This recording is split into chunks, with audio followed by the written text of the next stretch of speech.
Bonjour. Alors aujourd'hui, cette vidéo sous le signe du rhume, j'espère que vous comprendrez quand même ma voix très nasale, euh, est dédiée aux amis de la vision sans tête. Voilà.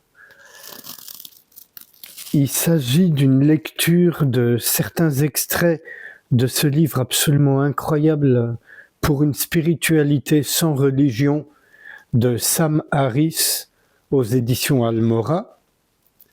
Le sous-titre étant Votre guide pour une pratique spirituelle rationnelle validée par les neurosciences.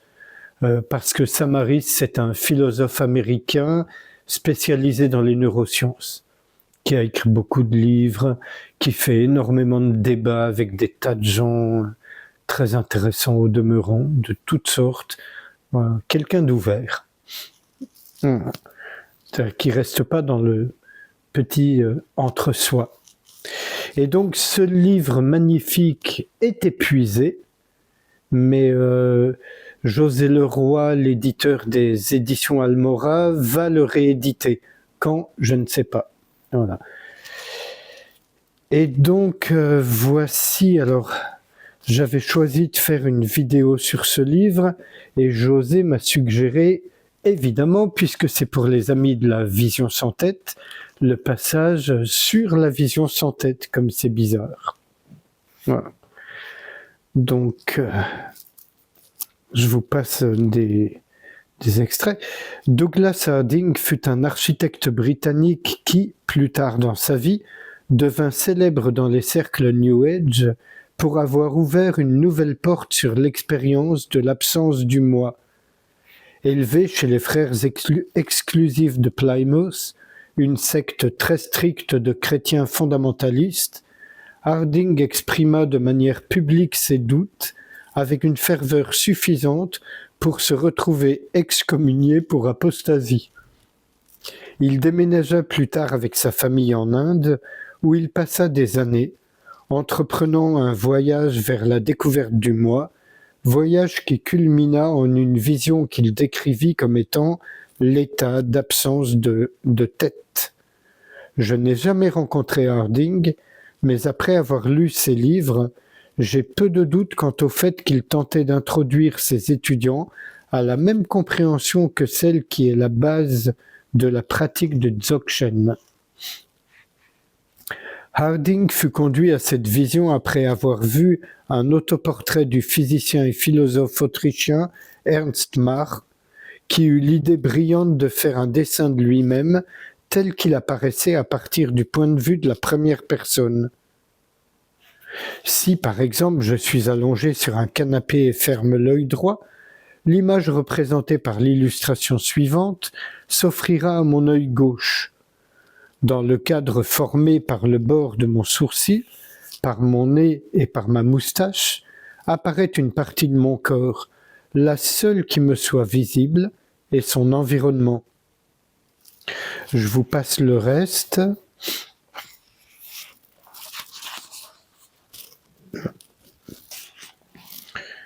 Voici un extrait du texte de Harding, alors que Hofstadter a critiqué, donc qui est un scientifique que connaît d'ailleurs Sam Harris, qui a écrit entre autres un livre avec un des amis et collaborateurs de Sam Harris, Daniel Dennett. Donc je vais vous lire les deux extraits, c'est un peu long. Donc voici l'extrait de Douglas d'abord. Il m'arriva une chose incroyablement simple, pas spectaculaire le moins du monde, je m'arrêtai de penser. Un état étrange, à la fois alerte et engourdi, m'envahit. La raison, l'imagination et tout bavardage mental prirent fin. Pour la première fois, les mots me firent réellement défaut. Le passé et l'avenir s'évanouirent. J'oubliais qui j'étais, ce que j'étais, mon nom, ma nature humaine, animale, tout ce que je pouvais appeler mien.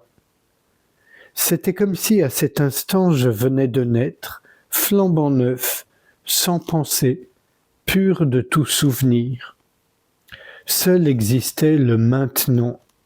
ce moment présent, et ce qu'il me révélait en toute clarté. Voir, cela suffisait.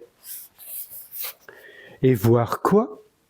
2 jambes de pantalon couleur kaki aboutissant à une paire de bottines brunes, des manches kaki amenant de part et d'autre à une paire de mains roses, et un plastron kaki débouchant en haut sur absolument rien. Certainement pas une tête. Je découvris instantanément que ce rien, ce trou où aurait dû se trouver une tête, n'était pas une vacuité ordinaire, un simple néant. Au contraire, ce vide était très habité. C'était un vide énorme, rempli à profusion.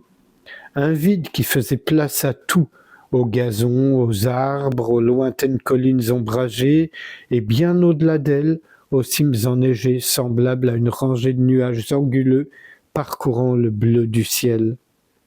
J'avais perdu une tête et gagné un monde. Tout cela me coupait littéralement le souffle. Il me semblait d'ailleurs que j'avais cessé de respirer, absorbé par ce qui m'était donné.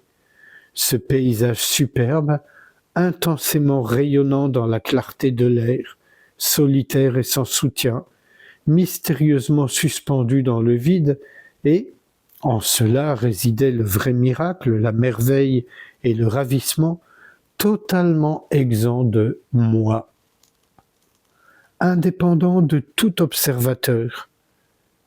Sa présence totale était mon absence totale de corps et d'esprit, plus léger que l'air, plus translucide que le verre, entièrement détaché de moi-même, je n'étais nulle part à la ronde. En dehors de l'expérience elle-même, ne surgissait aucune question, aucune référence, seulement la paix, la joie sereine et la sensation d'avoir laissé tomber un insupportable fardeau. J'avais été aveugle à cette réalité unique et toujours présente, sans laquelle il est vrai que je suis aveugle, à ce qui remplace si avantageusement ma tête, cette clarté illimitée, ce vide lumineux d'une pureté absolue. Et ce vide est toute chose, plus qu'il ne les contient. Car j'ai beau observer avec un maximum d'attention, je n'arrive même pas à trouver si le moindre écran sur lequel se projetteraient ces montagnes, ce soleil et ce ciel, pas même un miroir parfait les reflétant, ni une lentille transparente, ni un orifice au travers duquel je les verrais, encore moins une âme ou un esprit à qui elles seraient présentées, ou un observateur, fût-ce une ombre, qui puisse se distinguer de la chose observée. Absolument rien ne vient s'interposer, pas même cet obstacle déconcertant et trompeur appelé distance. J'arrête là pour l'extrait de Douglas. Et voici la critique de Hofstadter en quelques mots. Donc il parle de ce texte. On nous présente ici une charmante vision infantile et mystique de la condition humaine. C'est quelque chose qui, au niveau intellectuel, nous irrite et nous consterne. Est-ce que quelqu'un peut sincèrement envisager de telles idées sans en être gêné? Cependant, à un certain niveau primitif en nous, cela a du sens. C'est le niveau où nous ne pouvons pas accepter l'idée de notre propre mort. Donc, alors, dans les cercles plein de guillemets spirituels, on est tellement habitué à toutes ces critiques.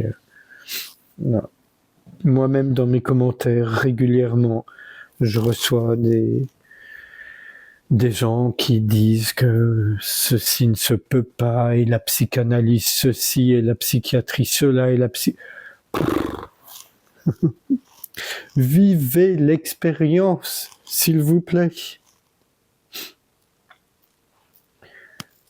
Voilà.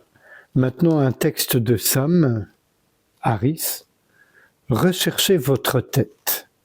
En regardant le monde autour de vous, prenez un moment pour chercher votre tête. Ceci peut paraître être une instruction bizarre, Peut-être penserez-vous, bien sûr, je ne veux pas voir ma tête. Qu'y a-t-il de si intéressant là-dedans? N'allez pas si vite. Qu'y a-t-il de si intéressant là-dedans? Regardez simplement le monde, les autres, et essayez de retourner votre attention dans la direction où vous savez qu'il y a votre tête.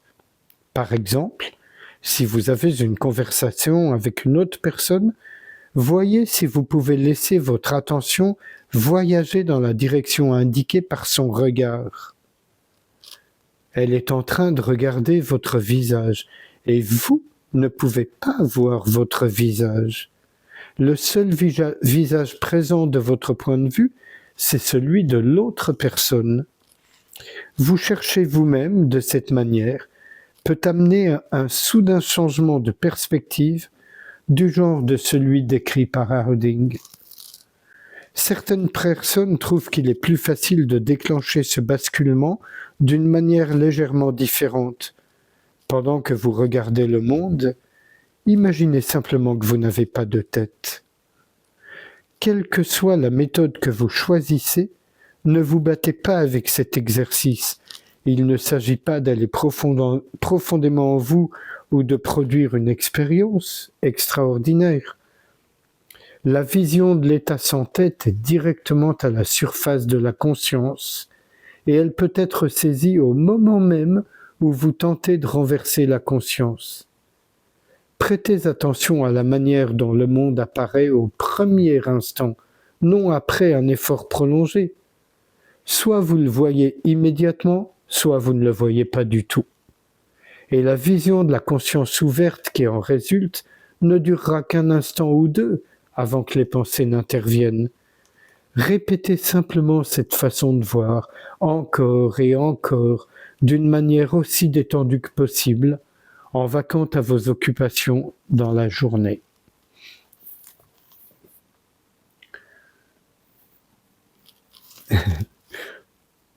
Sans réfléchir à ce qui vient d'être lu, je vous invite qu'on passe un instant ensemble, sans tête, mais les yeux fermés, sans rien chercher, sans lutter pour ou contre quoi que ce soit. Juste être vide, ouverture.